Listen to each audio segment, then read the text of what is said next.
Maris, the Brotherhood Files. Written by Isaiyan Morrison. Chapter 1. 1897, London. So this is the one, huh? It's really her, isn't it? Are we going to keep her? I didn't want to open my eyes to their voices. I felt more comfortable staring into the darkness. My body had changed, and for the first time in my life, I felt alive. Troubles persisted as I tried to remember what occurred days ago. I knew my name, Maris, and that my mother worked as a prostitute in a famous brothel located. Every thought about my mother started off the same. She tried to abort her pregnancy because it interfered with her job. After my birth, she kept me locked up in the corner of the room in the solid brass baby cradle that one of her clients gave her as payment. She tended to me as least as she could, and when I was old enough to walk and understand what exactly was going on, she locked me inside her closet where I remained until sunrise.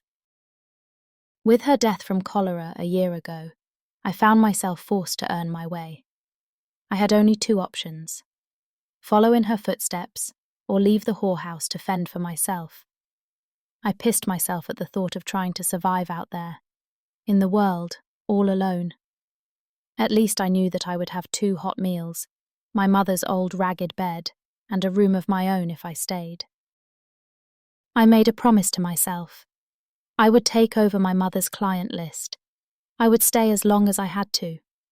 I would save up as much money as I could and eventually leave for greener pastures.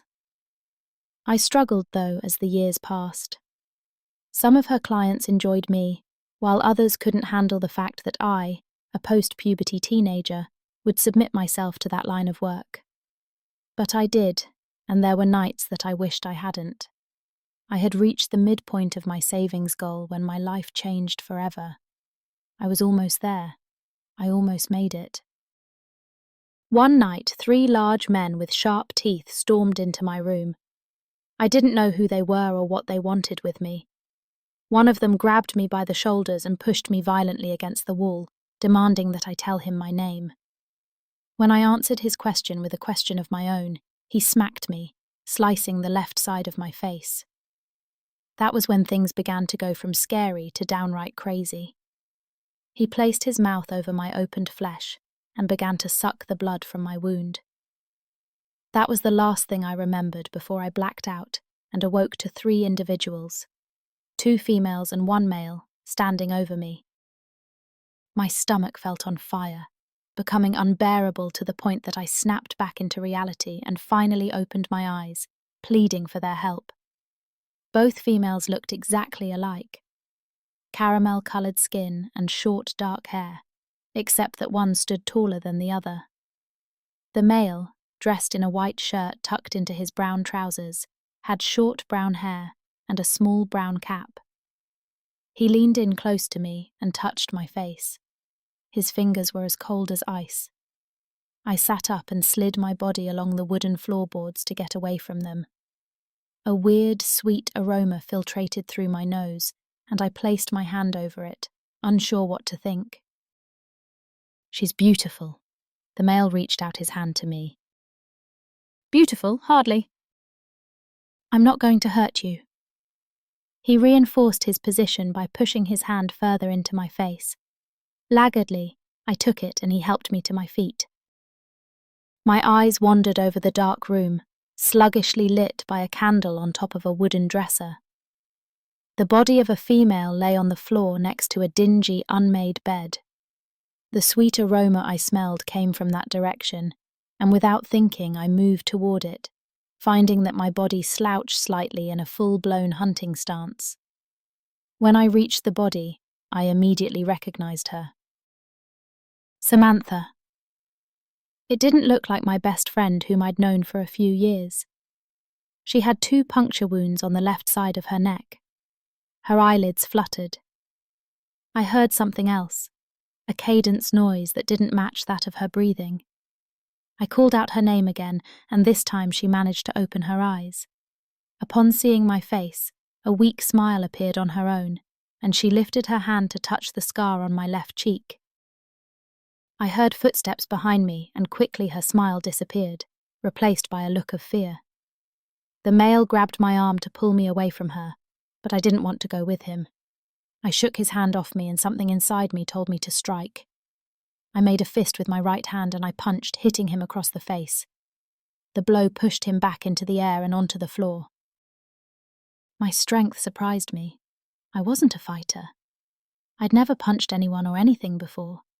I could barely get the males off of me when they came for their daily service. I stared at my hand as if it weren't my own, and I turned back to Samantha, who looked back at me in horror. "Your eyes, Maris, your eyes!" I rubbed my eye, thinking that she referred to an object on my face, but I didn't find anything. I didn't understand why she would look at me in such a way. She began to crawl away from me, screaming, "Get away from me, demon!" Demon? I didn't see any demon around me. I didn't believe in those religious figures or anything having to do with Christianity in general. The male I'd punched stood to his feet and laughed. His eyes had the colour of charcoal, and 2 pointed fangs extended from his mouth. He was the demon. I moved back and heard a deeper, more mature female voice coming from the other room, signalling for us to stop. Immediately the boy's eyes reverted to brown, and his sharp teeth withdrew back into his mouth. An older adult woman stood in the doorway with her hands straight to her sides. Initially I thought she was their mother, which also made her a demon, but something else startled me about her, something that I couldn't explain. I felt nothing but joy and a sense that I was safe. I stared at her long dark hair and big brown eyes. Her stained red lips were slightly parted, and she wore a beautiful dark blue two-piece, full-button jacket, complete with an overskirt skirt, bustled at the rear. A feeling of protectiveness, that I had to somehow accept her dominance over me, submerged my thoughts. I didn't fear her. I wanted to be near her.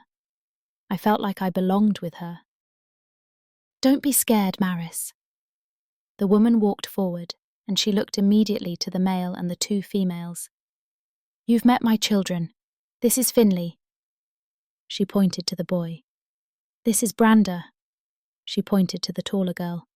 "And this is her twin sister Brandy." She pointed to the remaining girl. She then pointed to herself. "I'm Anastasia."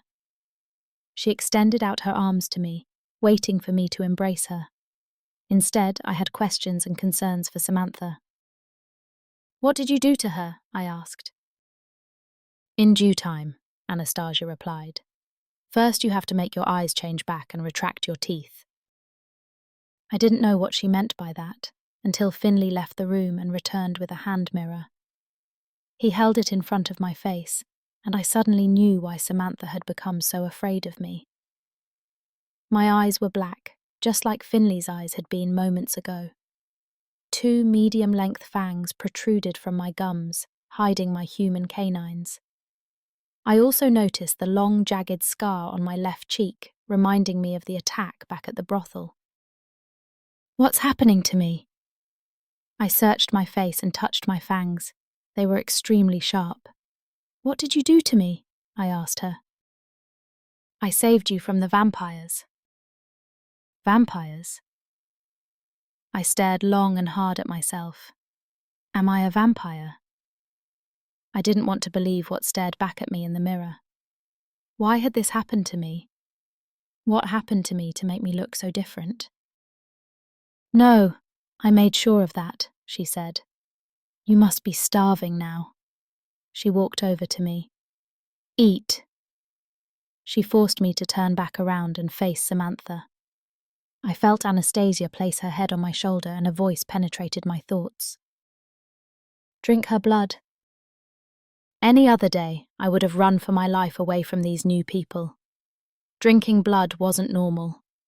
Part of me knew it wasn't right, but another part of me wanted to gorge. No longer did I see Samantha. I saw a body, full of blood, waiting to be taken. I hungered for it. I craved it. I wanted it more than ever. Immediately, I was on top of her with my teeth embedded into her neck. I felt the warm blood oozing down my throat, squeezing at my desires, making me want more. Samantha tried to scream, but instinctively, I knew to cover her mouth with my other hand. I heard the patterned bumps echoing from her chest beginning to slow until I couldn't hear them anymore. I continued, drinking until I felt full, but I still wanted more. That's when Anastasia pulled me away. "She's dead," she said. I felt the warm liquid dripping from the corners of my mouth, and I looked at my blood-covered hands. If I'm not a vampire, then what am I? I looked over my shoulder at Anastasia, hoping she would answer. "She is beautiful," Anastasia said, acknowledging Finley's previous statement. "What am I?" I slowly repeated. "You're one of us, Maris," she finally replied. "Ramanga Deamhan,